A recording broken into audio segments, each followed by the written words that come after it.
The update on the Abuja demolition. The Senate orders Wike to halt Abuja House demolition. The Senate on Thursday directed the Federal Capital Territory Minister Nyesom Wike to immediately halt all ongoing property demolition in Abuja.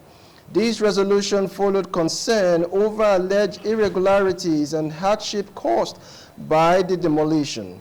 In addition, the Senate summoned the minister to appear before an ad hoc committee formed to investigate the demolition activities.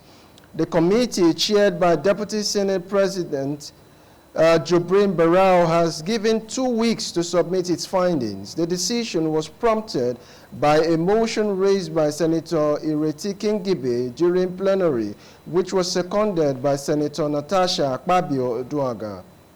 While reading the resolution, the Senate President Godswill Akpabio emphasized the importance of halting demolition until proper investigations are conducted. He said, and I quote, "The Senate urges the Federal Capital Development Authority to stop further demolitions of structures except those ordered by court of competent jurisdiction until the ad hoc committee concludes its investigation and interferes with the FCT administration within the next 2 weeks."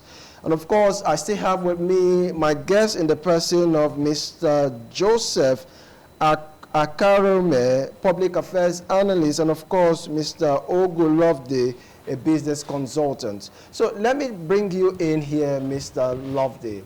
Now, before I give you my question, now let me paint more like a scenario of what actually happens, especially when you see something like this happens. Now, you are invited to a meal, and of course, seeing the meal, you ate from it, you felt really, really nourished, and you're like, wow, this is, for instance, a jollof rice that has gone Harvard. With that kind of picture in mind, remember there was a time in Lagos when the Lagos state government embarked on building demolition, especially in most highbrow areas in Lagos. And people were of the mindset that this is land grabbing in the guise of property demolitions, which the excuse at the time was that some never had to regularize their documents, some properties were built in the right of way. And now we are seeing property demolition that has gone federal, as it were, having state backing, headed by the Minister of FCT, Nyesom Wike. What would you say as regards that, having in mind that analogy that I painted, that jollof rice has gone Harvard? Thank you very much. You know, it brings to mind the saying that you give a dog a bad name to hang it. One thing that comes to mind before I begin to talk about my view on this aspect is the fact that these structures, have they not been there in previous administrations? If they've been there in previous administrations, they did not, constitute any form of acrimony to the government as it were then I see no reason why that should become a bone of contention. He may have his reasons. Thank God the Senate have invited him to come before the Senate ad hoc committee to give an explanation. But if you look at it from all its entirety, there is no difference between what is happening right now in Abuja FCT and what happened then in Lagos. Because if you say you are trying to ensure that the master plan of the FCT is upheld, and you demolish, have in mind the economic situation that we are in, the sufferings and the time that these individuals have taken to build these things, which have become citadels of development, you end up demolishing and you end up awarding or reallocating that same property to your friends, to your cronies.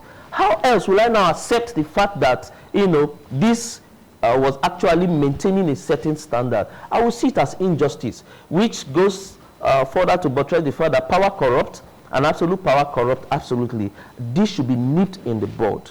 All right, thank you very much for your submission. Now, let me come back to you, Mr. Joseph. You heard what he said, that before now, these properties have been built, and obviously someone gave approval for those documents that were issued to the rightful owners of that property. And now we're seeing demolition.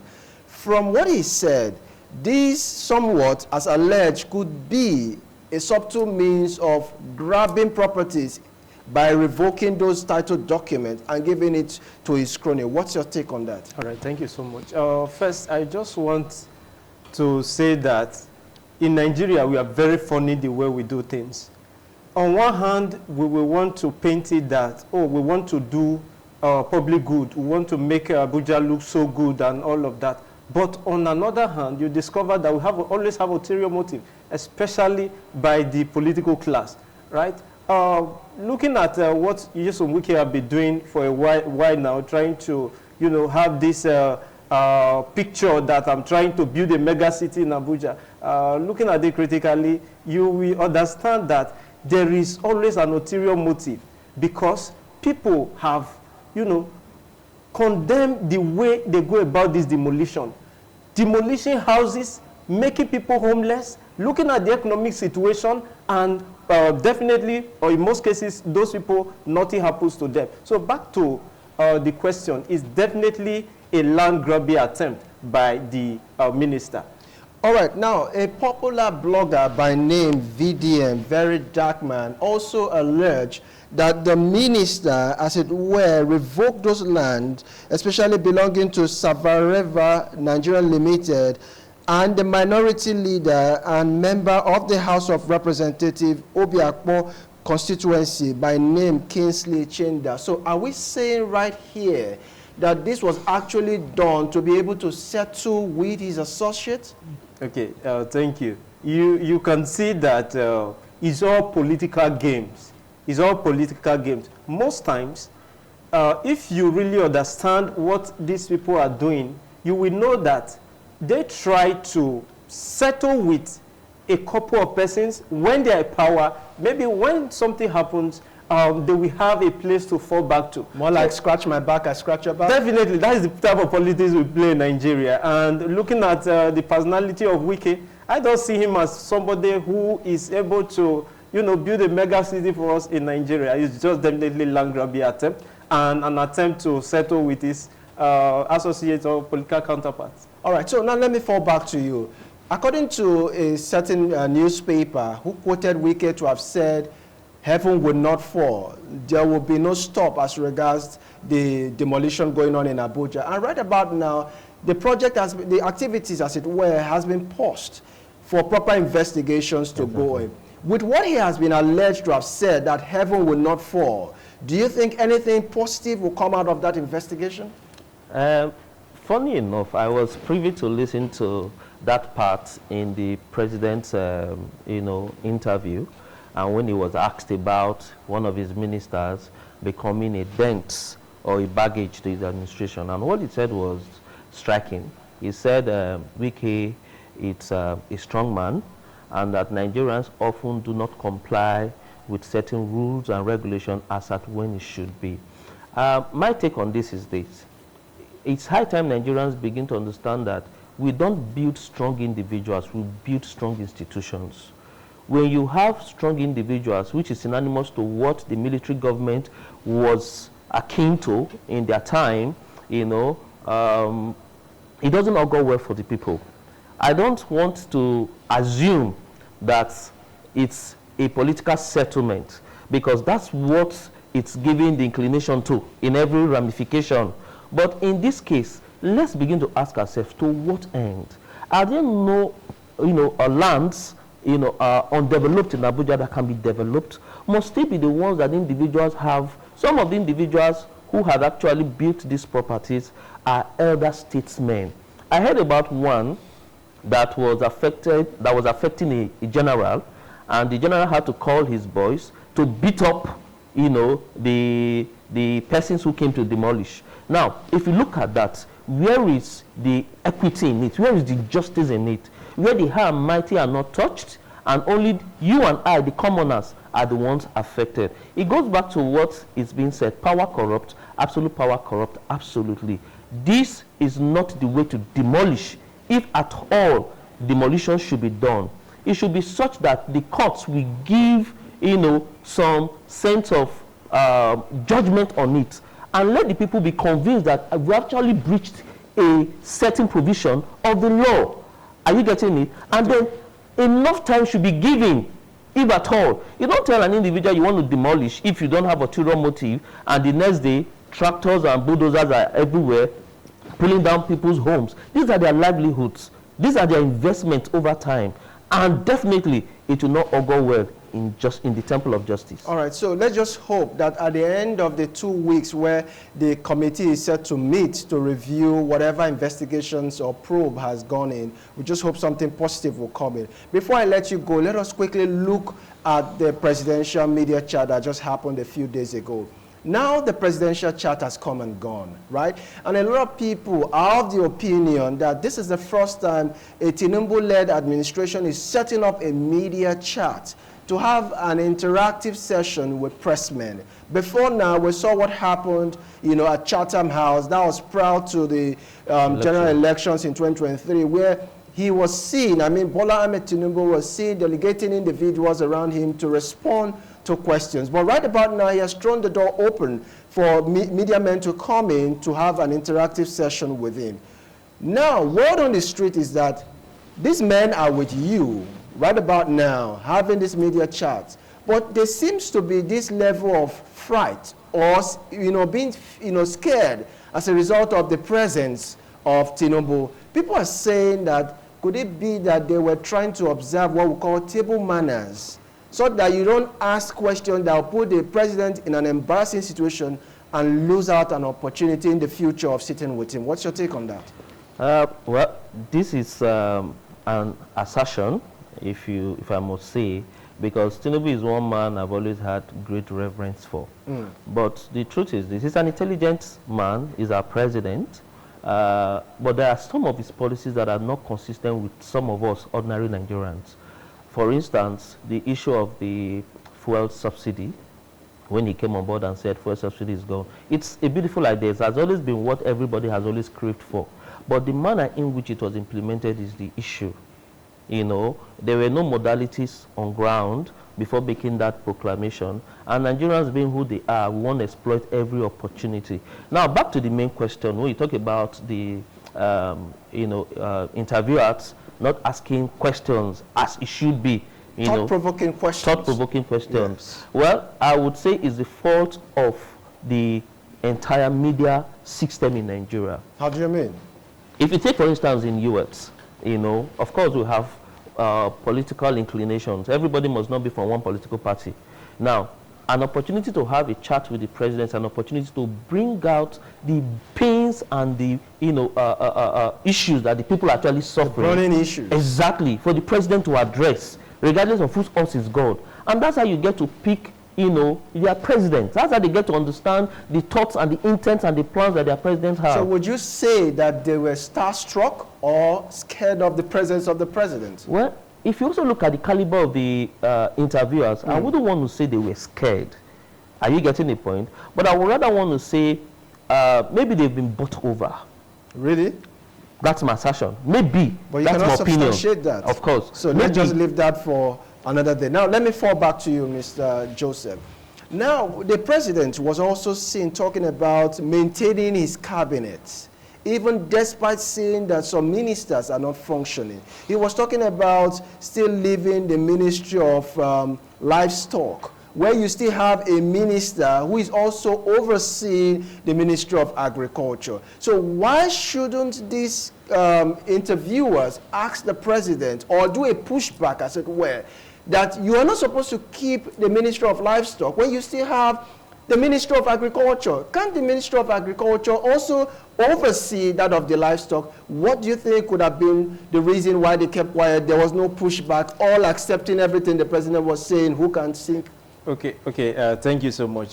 First, I just want us to understand that here in Nigeria, the way things go, like he mentioned, we build individuals and forgetting to build systems. And the way those portfolios were allocated from the beginning, it can be laughable. It's laughable if you want me to say that. It is, let me say, it's in Nigeria. You have somebody who is specialized in agriculture will be made minister for works.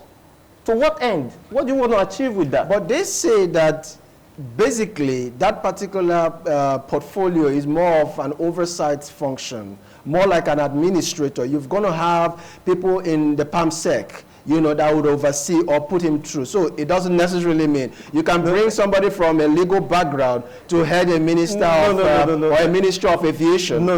You see, Nigeria is a very funny country where a lot of things go on unabated, uncorrected, and basically, it is people that have expertise, people that have been trained to function in a particular sector. These are, look at what happened in the US, right? You have people like Elon Musk, very good, a tech giant. Let's say, if need be, the President Donald Trump wants to employ the services of somebody who is very good in that sector. Will you pick Elon Musk and put it in agriculture, or you pick Elon Musk and put him in where he's not? So Nigeria, there's something fundamental is wrong. So back to your question, let's leave that for another day. Looking at, okay, for me, I don't think, I mean, I want to believe that they were bought over. I think they were, let me say, scared of the presence of the president to bring out the pains of Nigerians, to ask thought-burning questions that will make the president, you know, give the people the hope that they desire, the hope that they look forward to see a better Nigeria. All right, the president, can I say something in that? We don't have much time. Okay. I just want us to touch some burning issues. But if we still have more, I will let you know. Now, the president at some point in time made an appointment of a minister of blue, marine and blue economy. This is about 2 years down the line.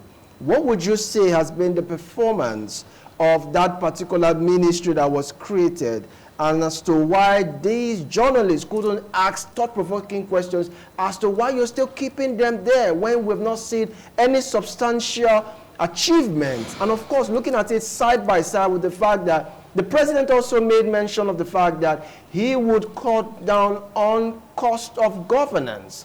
Now we're not seeing anything from the Ministry of Blue, Marine and Blue Economy. So why do you think they didn't ask those kind of questions? Well, firstly, I want to start with the system thing I talked about, that we don't build strong individuals, we build strong system. Whose responsibility is it in the first instance to oversee the functions of these ministries? It's the National Assembly. It's the National Assembly that should, in the first instance, come up with actions that the press can actually follow up to say, oh, we've actually investigated what the functions of this particular parastatal or ministry has been doing for the past 2 years, and there's nothing to show for it.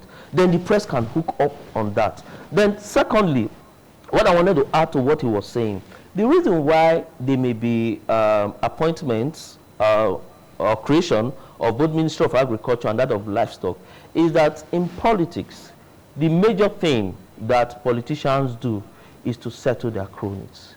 And in settling their cronies, you have to create opportunities for them. If there are no opportunities, there is no way such individuals can be settled. It's like duplicity of functions. It's to the detriment of Nigeria, as it were, because it's our common patrimony that is being flexed. It's our common wealth that is being, usurped. And for me, it's important that we begin to look at placing a square peg in a square hole. The issue of saying is administrative in nature, that there are PAMSECs and other individuals that would oversee the daily running of the activities of that ministry, should be jettisoned. It should be time that we look at individuals who have what it takes. It's not a reward system. If you want to reward an individual, there are other means you can reward such individuals. There's a whole lot of things that needs to be corrected in our system. All right, now the president made a very strong statement, which some persons have looked at it as a failure in his administration. He was trying to buttress the fact that people are now beginning to, manage or cut down on their expenses, where he made mention of a young man who is his friend that once owned a couple of Rolls Royces, and of course, at the time he was driving all these cars, and right now he has come down to using a Honda. What would you say is the missing link? I think with this statement, It simply shows the level of our understanding to the plights of the individuals. That an individual, in the first instance, sir, Nigeria is practicing democracy. And there's one thing that is linked to democracy, capitalism. Individuals have the ability to make profits and then use it as it were. If in a system, individuals who are supposed to be progressing are retrogressing, something is wrong with that system. But the president wasn't looking at it from the angle of retrogression. He was looking at it from the angle of cutting costs. And I want to ask, sir, if a man who has fleets of Rolls Royce is now riding or driving a Honda, what do you think will happen to the man who has Okada? What do you think will happen to the man who has a Honda? Maybe it will get to a point where everybody will be trekking for the president to understand that we are all cutting costs. No. All right, now pause for a while. Let me throw the question back at you. Okay. A friend of his who owns 5 Rolls Royces and now driving Honda. Some persons are saying, okay, you cannot tell us about your friends who are retrogressing, but on the other divide, you're buying private jets. You're buying Cadillac. What's the irony there? Okay, first, it's laughable. Really? You understand? It's laughable. This is to tell you that our president, so to say, is not responsive to the plight of Nigerians. Why are you making an example with your friend who have a Rolls Royce? Why not make example with somebody who have an Okada? Do you understand? Do you think he has those circle of friends? Of course it doesn't. Of course it doesn't. In Nigeria, you know, what they have succeeded in doing is to remove the middle class. Today, as it is, you either have the rich and the poor. That is, they are creating a very wide gap for the people. You understand? Of what end? Instead of you to touch on, okay, the subsidy that be removed, of what use? How are the people benefiting from it? Electricity, you see, every now and then you see the national grid falling. What have you solved that? Look at agriculture. Have you been able to touch on that? Look at our educational system is falling. National universities, nothing to write to, and you are telling us about your friend who was be able to cost to Honda. It's laughable. It's laughable. All right, so as we coast home on this conversation, now let's briefly talk about the state of the nation as regards Edo State in particular. What's the situation of things like? Okay. Looking at Edo State, I think looking at what is happening especially at the local government. At the local government, I think to some persons, they want to see it as the governor trying to witch hunt the local government chairman. Definitely, it's politics, and when you come to politics, people will want to, they want allegiance. You know, the governor definitely needed allegiance, but the way he's going about it is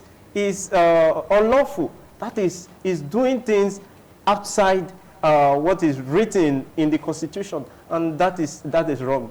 Thank you very much, Mr. Joseph Okarome, Public Affairs Analyst, for coming on the show. Thank you. Also, thank you so much, Mr. Ogulov, the Business Consultant. Gentlemen, we really appreciate your time. Thank you so much.